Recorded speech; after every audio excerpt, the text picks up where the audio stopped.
যখন তাদের শরীর কাজ করে না তখন তাদেরকে উত্তেজক এমন কিছু পদার্থ দেওয়া হয়, এমন কিছু হাইপার ডোজ মেডিসিন দেওয়া হয়, যার ফলশ্রুতিতে তারা ব্যাক টু ব্যাক দেখা যায় যে অনেক লম্বা টাইম তারা নাকি সেক্স করতে পারে নাউজুবিল্লাহ।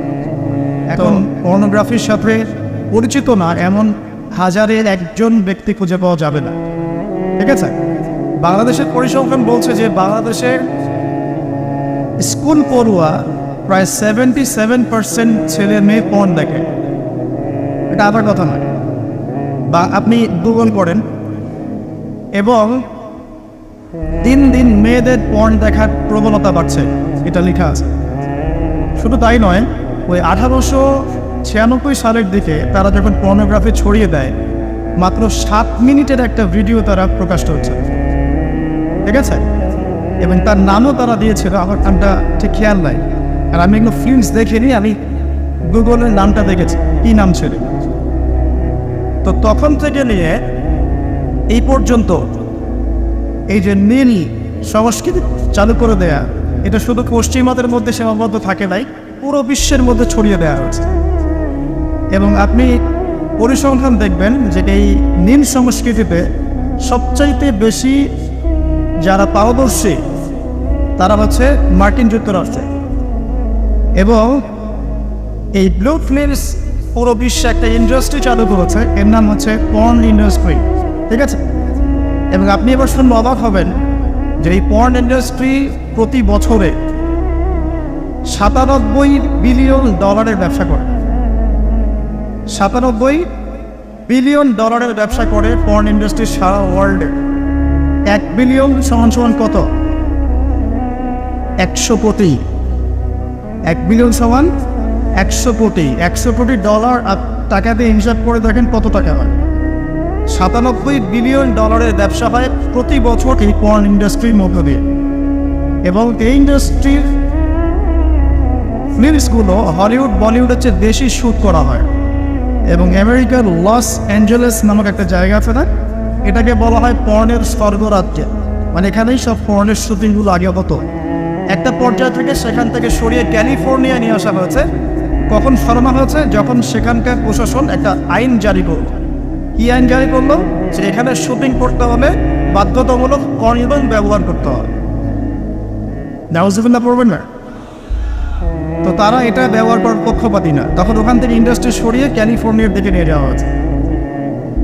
তো শুধু আমেরিকায় প্রতি বছর 10 থেকে 12 বিলিয়ন ডলারের ব্যবসা করে এখানে। দ্বিতীয় স্থানে আছে ইউরোপের কান্ট্রি ব্রিটেন, তারপরে আছে সাউথ আফ্রিকা, তারপরে অন্যান্য কান্ট্রি জার্মানি, এদিকে আপনার সুইডেন, ফিনল্যান্ড, আমাদের উপমহাদেশে অনেক কান্ট্রিও আছে, ঠিক আছে? তো এই যে নীল সংস্কৃতি সারা ওয়ার্ল্ডে তারা ছড়িয়ে দিল, এখান থেকে আমি একটা নাম চুজ করেছি আর কি, যে নীল দর্পণ। আমি কিন্তু লেকচারে এখানে যাইনি, জাস্ট ইন্ট্রোডাক্টরি কিছু কথা বলবো যে নীল দর্পণ নামটা আমি কেন দিয়েছি এই কারণে। তো মূল লেকচারে যাওয়ার আগে আমি আপনাকে কয়েকটা পরিসংখ্যান দেখাই। তার আগে বলে দিই যে এর ফলশ্রুতিতে শুধু যে ধর্ষণ বেড়েছে এমনটা নয়, বরং সমকামিতাও বেড়েছে। এখনকার পরিসংখ্যান বলছে মার্কিন যুক্তরাষ্ট্রের 52% মানুষ মনে করে যে সমকামিতাকে স্বীকৃতি দেওয়া উচিত, এবং 41% মানুষ মনে করে দেওয়ার দরকার নেই। কিন্তু আইনত এটা লিগ্যালাইজড, এটা ওদের বাক স্বাধীনতা। এটা কানাডা অনেক আগেই করেছে, ব্রিটেনেও আছে, অস্ট্রেলিয়াও স্বীকৃতি দিয়েছে, এবং দিন দিন আস্তে আস্তে আমাদের ভারত থেকে শুরু করে আমাদের দেশে পর্যন্ত এগুলোর বিস্তার বেড়ে গেছে। এবং তারা এখন সংগঠন তৈরি করেছে, তাদের ফ্ল্যাগ আছে, তারা অধিকারের কথা বলে, তারা স্বীকৃতি চায়। এবং পর্ন সম্পর্কে পড়তে গেলে দেখলাম যে নর্মালি পর্নের যে ভিডিওগুলো হয় এগুলো হচ্ছে চলচ্চিত্রের মতো, জাস্ট যেমন একটা নায়ক নায়িকা শুটিং করে, গায়ক গায়িকা যেমন শুটিং করে, ঠিক এরকম করেই ফিল্মস শ্যুট করা হয়। আপনি যখন এটা সার্চ করবেন দেখবেন পর্ন ইন্ডাস্ট্রি থেকে বের হয়ে আসা কিছু ওদের কথা মতে পর্ন স্টার, তারা সাক্ষাৎকার দিয়েছে যে এই জগৎটার সম্পূর্ণটাই হচ্ছে মিথ্যা এবং ফেক। যা দেখানো হয় এটা টোটালি ফেক। এবং কোনো কোনো ক্ষেত্রে তাদেরকে বাধ্য করে জালের মধ্যে ফেলে এই ইন্ডাস্ট্রির মধ্যে অনুপ্রবেশ করানো হয়, যেখানে ওদের কোনো ইচ্ছাও থাকে। একবার জড়িয়ে গেলে কোনো মেয়ে সেখান থেকে আর বের হতে পারে না। শুধু তাই নয়, যখন তাদের শরীর কাজ করে না তখন তাদেরকে উত্তেজক এমন কিছু পদার্থ দেওয়া হয়, এমন কিছু হাইপার ডোজ মেডিসিন দেওয়া হয় যার ফলশ্রুতিতে তারা ব্যাক টু ব্যাক দেখা যায় যে অনেক লম্বা টাইম তারা নাকি সেক্স করতে পারে নাউজুবিল্লাহ। তো এগুলো তাদেরই কথা, এটাতে আসক্ত নয় এমন মানুষ খুঁজে পাওয়া দুষ্কর। বাংলাদেশের রিপোর্ট বলছে যে বাংলাদেশে এখনকার ইয়াং জেনারেশনের মধ্যে 92% পর্ন দেখে। কত পার্সেন্ট? 92%। এবং পর্ন যে ওয়েবসাইটগুলো আছে এগুলো এত বেশি শক্তিশালী, এগুলোকে হ্যাক পর্যন্ত করা সম্ভব নয়। 2014 সালে বাংলাদেশের গভর্নমেন্ট যে ছিল আমি জানি না, আমি আসলে এদিকে পলিটিক্সের খবর খুব একটা রাখি না, তারা 244টা পর্ন সাইটকে বন্ধ করে দিয়েছে। কিন্তু এমন একটা অ্যাক্সেস তারপরেও চালু ছিল যে অন্য থ্রু দিয়ে এগুলোতে ভিজিট করা যেত। সবচেয়ে বেশি পর্ন সাইট যেগুলোতে ভিজিট করা হয় তার মধ্যে এই সাবকন্টিনেন্ট বা ভারতবর্ষ অন্যতম, ঠিক আছে? তো এগুলোর ফলশ্রুতিতে শুধু ধর্ষণ বেড়েছে এমন নয়, বরং সমকামিতাও বেড়েছে। এবং দেখা যাচ্ছে যে এখন প্রতি 10 জন মানুষের মধ্যে একজন নাকি, এটা রিপোর্ট, প্রতি 10 জনের মধ্যে নাকি একজন বিপরীত লিঙ্গের দিকে নয় বরং স্বলিঙ্গের দিকে আকর্ষিত হচ্ছে। এবং এই মহামারীগুলো দিন দিন বাড়ছে। আমি যখন লেকচার শেষ করবো তখন আপনাকে আমি কিছু হাদিস শোনাবো নবী সাল্লাল্লাহু আলাইহি ওয়াসাল্লামের এই যুগ সম্পর্কে কিছু ভবিষ্যৎবাণী। তখন আপনি মিলাতে পারবেন ইনশাআল্লাহ যে আসলে নবী সাল্লাল্লাহু আলাইহি ওয়াসাল্লাম কোন যুগটা সম্পর্কে সতর্ক বলছেন। তো মূল লেকচারে যাওয়ার আগে আমি আপনাদের কিছু পরিসংখ্যান শোনাচ্ছি, একটু মনোযোগ দিয়ে শুনুন।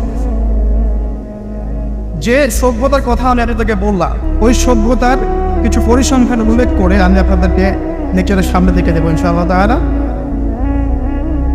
একটা রিপোর্ট বলছে, এটা দৈনিক জনকণ্ঠকে ছাপানো হয়েছিল, এটা ছাপানো হয়েছিল 16 অক্টোবর 2020-এ, যে তারা ওয়ার্ল্ডের টপ 10 যে কান্ট্রিজ ধর্ষণের দিক থেকে, নারী নির্যাতনের দিক থেকে এদের একটা তালিকা তৈরি করে।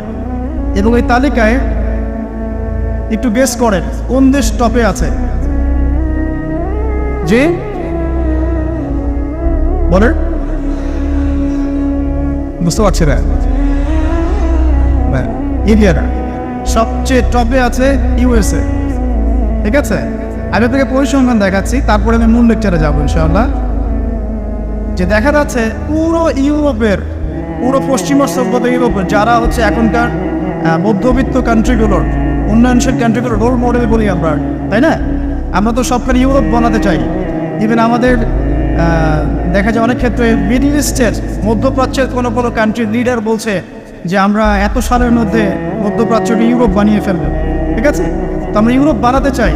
তো ইউরোপের দেখা যায় যে 15 বছরের কম, পুরো ইউরোপে 15 বছরের কম 33% মেয়ে 15 বছরের আগেই কারো না কারো দ্বারা শারীরিক নির্যাতনের শিকার হয়েছে, যৌন নির্যাতনের শিকার হয়েছে।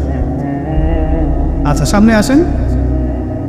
আমাদের পার্শ্ববর্তী দেশ ভারতের কথা এসেছে এখানে, যে প্রতি 22 মিনিটে একটা করে মেয়ে ভারতের নির্যাতনের শিকার হয়, যৌন নির্যাতনের শিকার হয়। বাংলাদেশের সংখ্যাটা কত এটা আপনারা বের করবেন, পরে দেখছি। শীর্ষ 10-এর তালিকায় প্রথমে আছে আমেরিকা, যেখানে বলা হচ্ছে যে 99% পুরুষ, 99% পুরুষ এরা উন্নত যৌন বিষয়গুলোতে আগ্রহী, ঠিক আছে? 1% পুরুষ চাচ্ছে যে ফ্যামিলি হোক, নর্মাল আমরা ইসলামিক যেটা চিন্তা করি যে ফ্যামিলি হোক, বিয়ে শাদী হোক, তারপরে বাচ্চা কাচ্চা হবে, এটা তারা 1% মানুষ চায়। ফ্রি সেক্সুয়াল যে রেভলিউশন, এটাতে 99% পুরুষ বিশ্বাস করে।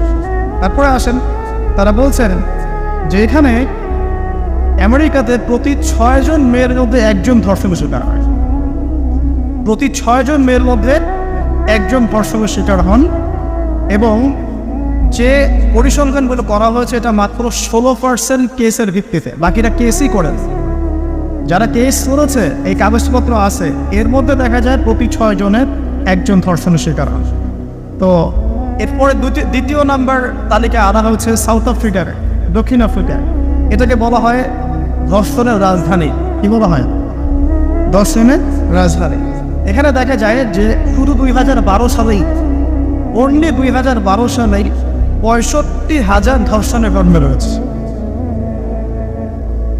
আমি পরে আপনাকে হাদিসগুলো বলবো, আপনি আগে পরিসংখ্যানটা ঢোকাতে থাকে। 65,000 ধর্ষণের ঘটনা ঘটেছে শুধুমাত্র সাউথ আফ্রিকাতেই। আর সাউথ আফ্রিকার 4,000 নারীর উপর জরিপ করে দেখা গেছে যে তাদের মধ্যে প্রতি 3 জনে একজন জীবনে একবার না একবার একজন পুরুষের দ্বারা যৌন সহিংসতার শিকার হয়েছে, প্রতি 3 জনে।